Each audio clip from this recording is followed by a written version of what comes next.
নাহমাদুল রসুল কারীম আম্মা বাদ।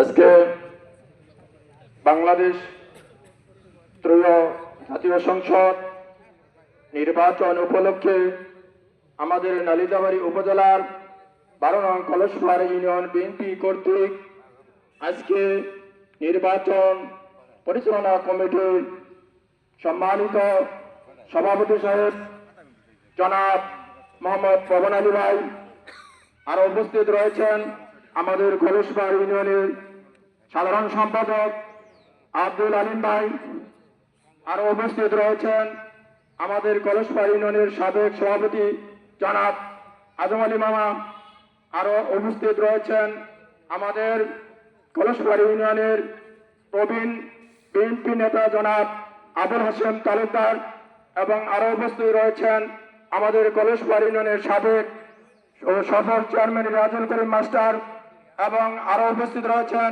আমাদের 12 নং কলসপাড়া ইউনিয়নের বর্তমান চেয়ারম্যান জনাব আব্দুল মজিদ সাহেব সহ আমাদের কলসপাড়া ইউনিয়নের সকল ওয়ার্ডের সভাপতি, সাধারণ সম্পাদক, সাংগঠনিক সহ সকল স্তরের নেতৃবৃন্দকে আমার আন্তরিক সালাম ও শুভেচ্ছা রইল।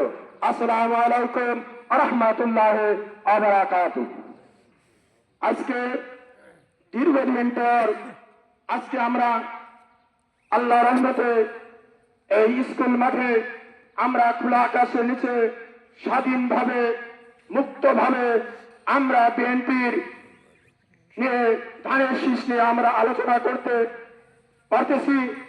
এর জন্য আমি মহান আল্লাহ তাবারক তাআলার কাছে শুকরিয়া জানাই। সকলে বলেন আলহামদুলিল্লাহ। আলহামদুলিল্লাহ। আমি 1996 নির্বাচন থেকে শুরু করে আজকে আমি অদ্যাবধি পর্যন্ত বিএনপি নির্বাচন করে আসছি। তবে যাই হোক, আমাদের এই নালিতাবাড়ী সবচেয়ে বড় ইউনিয়ন এবং ঐতিহাসিক একটি ইউনিয়ন এবং নালিতাবাড়ী উপজেলার একটা গুরুত্বপূর্ণ ইউনিয়ন হলো 12 নং কলসপাড়া ইউনিয়ন। এই 12 নং কলসপাড়া ইউনিয়ন এই জাতীয়তাবাদী দল বিএনপিকে দীর্ঘদিন যাবৎ বিভিন্ন উপায়ে, বিভিন্ন কারিকুলামে, বিভিন্ন মেকানিজমের মাধ্যমে আমাদের এই 12 নং কলসপাড়া ইউনিয়নের বিএনপিকে যিনি সুসংগঠিত করেছেন এবং দক্ষ কর্মী হিসাবে এই কলসপাড়া ইউনিয়নে তৈরি করেছেন জনাব উসমান গনি চেয়ারম্যান সাহেব, এবং তার নেতৃত্বে ইনশাআল্লাহ আমাদের এই কলসপাড়া আজ পর্যন্ত সুসংগঠিত রয়েছে। তাই আমরা আশাবাদী আমাদের এই কলসপাড়া ইউনিয়নের বিএনপির মাধ্যমে আমরা নালিতাবাড়ী উপজেলায় আমরা প্রমাণ করে দিয়ে দেব যে 12টি ইউনিয়নে আমরা সবচাইতে কলসপাড়া থেকে ধানের শীষের ভোট আমরা উপহার দিতে পারবো।